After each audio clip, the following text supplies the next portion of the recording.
हालात ऐसी है दोस्तों कि वेस्ट बंगाल इलेक्शन हमारे भारत के हिस्टोरिकली बहुत इम्पोर्टेंट है। ये वही समय था जब पार्टीशन हुई थी बांग्लादेश और वेस्ट बंगाल के बाद। एक बहुत बड़ा मास लेवल पे क्लैशेस और वायलेंस देखने को मिले थे जो आज भी भारत के रहने वाले लोगों को पता होता है। पिछले टाइम से जितने भी इलेक्शंस हुए थे पॉलिटिकल पार्टीज़ का एक बहुत बड़ा एजेंडा रहा था इस क्लैशेस और वायलेंस को हमेशा याद रखने के लिए लोगों को। लेकिन सवाल इस बात पर उठती है कि जो वेस्ट बंगाल इलेक्शन इस बार हुई है वो बहुत बड़ी शिफ्ट लेकर आई है। 90s के टाइम पे जब वेस्ट बंगाल के इलेक्शंस में सेपरेशंस देखने को मिला था, लेफ्ट विंग पार्टी का एक बहुत बड़ा एजेंडा था जो हिस्टोरिकली वायलेंस हुई थी उसे कम करने की, लोगों की सेफ्टी, पब्लिक लाइफ को बेटर करना, एक बेहतर वेलफेयर सिस्टम्स चलाना जिससे कि लोगों को रिलीफ मिले, एजुकेशन, हेल्थ केयर, इंफ्रास्ट्रक्चर्स, हर चीज़ें बेहतर हो सके। लेकिन इस 15 साल के टेन्योर में ममता बनर्जी के और उससे पहले की जो टेन्योर रही थी गवर्नमेंट की, उसमें जो चेंजेस मिले थे वो वेस्ट बंगाल के इलेक्शन से पहले दिख रहा है। लोगों के अंदर में क्लैशेस, वायलेंस और मारपीट, झगड़ा, गुंडागर्दी, इन सब चीज़ों की कमी नहीं हुई है। अब 15 साल की अकड़ टूटने के बाद जब बीजेपी की गवर्नमेंट बनी है तो इसमें भी हालात वैसे ही कुछ देखने को मिल रहे हैं। कमी कहीं नहीं है और प्रोसेस में बीजेपी गवर्नमेंट के पास बहुत बड़ी जिम्मेदारी बन गई है कि वो कैसे इस प्रॉब्लम को सॉल्व करें। इस वीडियो में हम लोग इसी कॉन्टेक्स्ट को अच्छे से सॉल्व करने की कोशिश करेंगे और समझेंगे कि इस 1947 के बाद के क्लैशेस को लोग अब भूल गए हैं। क्यों ऐसा हो रहा है कि ये वेस्ट बंगाल इलेक्शन बहुत ज़्यादा डिजिटली इन्फ्लुएंस्ड होने के बाद जो लोग अनअवेयर हैं इन कॉन्टेक्स्ट को लेके, इस प्रॉब्लम्स को लेके, अपने हिस्ट्रीज़ को लेके, वो किस लेवल पे वोट दे रहे हैं और अब क्या बचा है रियलिटी इस वोट का वेस्ट बंगाल इलेक्शन में। आज के वायलेंस के कारण पीछे रीजन क्या है और ये अब सरकार आखिर क्या ऐसे स्टेप्स उठाएगी इतनी बड़ी जिम्मेदारी को सॉल्व करने के लिए। ये सॉल्व होगा भी कि नहीं होगा, इस पूरे कॉन्टेक्स्ट में एक एक करके इस पॉइंट को अच्छे से समझेंगे इस वीडियो में। वीडियो शुरू करते हैं।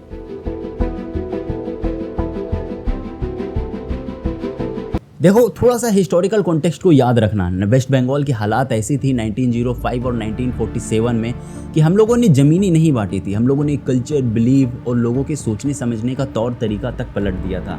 लोगों की आइडेंटिटी तक चेंज कर दी थी 1947 के पार्टीशंस के बाद। ये 1947 का पार्टीशन ही था जहाँ पे हिंदू मेजॉरिटी स्टेट बन गई थी हमारा वेस्ट बंगाल और मुस्लिम मेजॉरिटी बनी थी बांग्लादेश जो पहले ईस्ट पाकिस्तान था। अब इतने मास लेवल पे चेंजेस होने के बाद पॉलिटिकल पार्टीज़ का एक बहुत स्ट्रॉन्ग पॉइंट था वेस्ट बंगाल में इलेक्शंस लड़ने के लिए कि जो बात इंसिडेंट हुई थी वो चीज़ें वापस से रिपीट ना हो, यहाँ तक कि इस चीज़ को और बेहतर बनाया जाए। और ऐसे ही पॉलिटिकल पार्टी ने अपना पहला इलेक्शन वेस्ट बंगाल में जीता था। 1947 में जो वेस्ट बंगाल में गवर्नमेंट रही थी उसके पास जिम्मेदारी तो ये था कि जो लोग माइग्रेट होकर बांग्लादेश से वेस्ट बंगाल की तरफ आए थे उसे लैंड, फूड, उसकी एजुकेशन, हेल्थ केयर और एक कंप्लीट सिटीजनशिप कह सकते हो आप देना इम्पोर्टेंट था। देखो, ममता बनर्जी की पॉइंट पे आते हैं। इस 15 साल के टेन्योर में 2011 में सबसे पहले इलेक्शंस जीती गई थी। माँ, मानुस और माटी, ये एक स्लोगन हुआ करता था उस टाइम पे जहाँ पे माँ, मिट्टी और मनुष्य ये कॉन्टेक्स्ट था। और 15 साल लेफ्ट विंग पार्टीज़ अपनी पावर रखी है वेस्ट बंगाल में। जब 2011 में ममता बनर्जी की सरकार बन गई थी, इसके बाद जितने भी social welfare scheme, education, infrastructures, ये सारे कॉन्टेक्स्ट गवर्नमेंट सेंट्रिक हो गए थे, सरकार के पर्सनल हिसाब से चलने शुरू हुए थे। अक्सर में ऐसा ही होता है किसी भी स्टेट में जब गवर्नमेंट विन करती है डिफरेंट एजेंडास को लेके तो उन्हें अपने भी स्कीम्स सरकार के फीवर में रख के प्रिपेयर करने होते हैं। वैसे तो सारे पॉलिटिकल पार्टीज़ का आज इस डेट पे यही ड्रामा चल रहा है, लेकिन 2011 के हिसाब से देखोगे तो वेस्ट बंगाल में एक नई चीज़ थी और गवर्नमेंट अपने आप को बनाए रखने के लिए ये चीज़ें यूज कर रही थी बहुत मास लेवल पे। 2021 के बाद से ये कॉन्फ्लिक्ट सही में बहुत ज़्यादा वॉयलेट भी रहा। 2021 में हमारे SSC के एग्ज़ाम हुए, उसमें करप्शंस देखने को मिले। संदेशवनी वायलेंस 2024 में हुई थी। उसके बाद RG मेडिकल कॉलेज इंसिडेंट जो पूरी भारत को हिला के रख दिया था। इन सब इंसिडेंट के बाद TMC के गवर्नमेंट को झटका नहीं पड़ा, इनकी कमर टूट गई थी। और 2026 के इस इलेक्शन से आने से पहले बहुत बड़े बड़े तमाशे होने शुरू हुए थे। स्पेशल ह्यूमन राइट ऑब्जर्वर ये 2021 से ही प्रोसेस को कंडक्ट कर रही थी। 2026 तक के जितने भी मेजर इंसिडेंट हुए थे उस पर वापस से इन्वेस्टिगेशन करनी शुरू हुई। 2026 में इलेक्शन से पहले जो रिसेंट वाले वीडियोस पे हम लोगों ने बात करा था, स्पेशल इंटेंसिव रिवीजन ऑफिसर्स को पकड़ना, वहाँ के मेजर क्लैशेस होना, पॉलिटिकल पार्टीज़ के बीच में अपने आप में लड़ना, रिलीजन्स के नाम पे एक दूसरे के घर को जला देना, दंगे फंसाना, लोगों को मारना पीटना करना, ये चीज़ें कहीं ना कहीं जो करंट गवर्नमेंट थी टीएमसी की उसकी कमर तोड़ रही थी और यही चीज़ें हुई भी। थोड़ा सा एक स्टेप और भी आगे बढ़ जाओ तो ये सबसे पहली जनता थी जो सोशल मीडिया के मामले में बेवकूफ़ होकर अपनी बटन दबाई है। सबसे मास लेवल पे fake news violations social media के थ्रू भी इस बार के वेस्ट बंगाल इलेक्शंस पे देखने को मिला है। यहाँ पे एक सबसे बड़ा कॉन्टेक्स्ट सेंटर और स्टेट के बीच में भी था, जहाँ पे टीएमसी की गवर्नमेंट का कहना था कि एक एजेंसी राज भी तो चल रहा है, सीबीआई, ईडी, एनआई, ये सब इलेक्शन से पहले एक प्लस पॉइंट की तरह काम कर रहे हैं वेस्ट बंगाल में। और वोटर लिस्ट 9.1 मिलियन नाम रिमूव होने के बाद ऐसा लगा कि वेस्ट बंगाल में टीएमसी की सरकार के पास अब कुछ बचा नहीं है इलेक्शन में काम करने के लिए।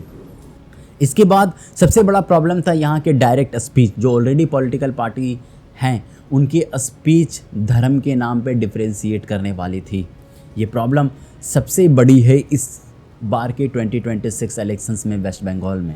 चूँकि हम लोग वेस्ट बंगाल से बाहर रह रहे हैं, लेकिन जो लोग उस जगह को एक्सपीरियंस कर रहे हैं उससे मैं तो रिक्वेस्ट करूँगा कमेंट सेक्शन में अपने ओपिनियन ज़रूर बताना कि जो एक्सपीरियंस है, जो वॉयलेंस है, एक गवर्नमेंट बन जाने के बाद वो रियली में कम होता हुआ दिख भी रहा है या नहीं। वो लोग जो पहले से बहुत लंबे समय से दबे हुए थे टीएमसी के कारण, वो अब इस तरीके से उभरे हैं जैसे लगता है कि कितने जन्म का बदला लेने के लिए आई है। सरकार जो गवर्नमेंट बना चुकी है बीजेपी, इनकी तो एक इतनी बड़ी रिस्पॉन्सिबिलिटी है कि ये वॉयलेंस क्लेसेस थोड़े से भी नहीं दिखने चाहिए थे, लेकिन ऐसा कुछ अभी तक नहीं दिखा है। हालात इतनी ज़्यादा ख़राब है कि जो मेजॉरिटी पॉपुलेशंस है मुस्लिम कम्युनिटी की, उसके ऊपर में बिल्कुल बरस चुके हैं। ना जाने कितनी जन्म की दुश्मनी है। ऐसा लग रहा है देखने में कि कोई होगा वो एक ही होगा, दूसरा कुछ नहीं हो सकता है। इस पॉइंट पे समझना ये ज़रूरी है मेरे दोस्त की जो गवर्नमेंट बनी है उसकी कितनी बड़ी रिस्पॉन्सिबिलिटी है। क्या ये सरकार रियली में ये प्रॉब्लम सॉल्व करेगी? और अभी तक प्रॉब्लम का सॉल्यूशन नहीं दिख रहा है तो माना यही जा सकता है कि गवर्नमेंट की प्लानिंग फेल नहीं हो जाए। अब वेस्ट बंगाल के पब्लिक के पास ये रिस्पॉन्सिबिलिटी है कि ये 5 साल का टेन्योर सरकार कैसे रिस्पॉन्सिबली सॉल्व कर रही है, और अगर नहीं सॉल्व कर पा रही है तो जनता फिर से कुछ सोचेगी दोबारा। कि मछली भात खिला देने के बाद भी हवा बनाने से काम नहीं चलेगा। दंगे उतनी तेज़ी से ही भड़के हुए हैं और अपने बदला लेने के लिए आगे बढ़े हुए हैं। हालांकि वेस्ट बंगाल एक बहुत बड़ा मुद्दा बन गया है, इसे कांस्टेंट ट्रैक करते ही रहेंगे। ये पॉसिबल नहीं है कि वेस्ट बंगाल को कट अप डाउन करा जा सके। वीडियोस में हम लोग जल्दी अपडेट करेंगे वेस्ट बंगाल में क्या ऐसे प्रॉब्लम्स और इशूज़ अब सॉल्व हो रहे हैं गवर्नमेंट बदलने के बाद, चाहे वो किसी भी फील्ड में हो। नौकरी देने की भी बात तो आ ही गई है। मेरे साथ बने रहिएगा इस वीडियो में, बहुत कुछ अभी आगे देखने को मिलेगा वेस्ट बंगाल में। एक एक करके पॉइंट को और भी अच्छे से समझते चलेंगे। अभी के लिए इस वीडियो को हम लोग यहीं पे रोकते हैं।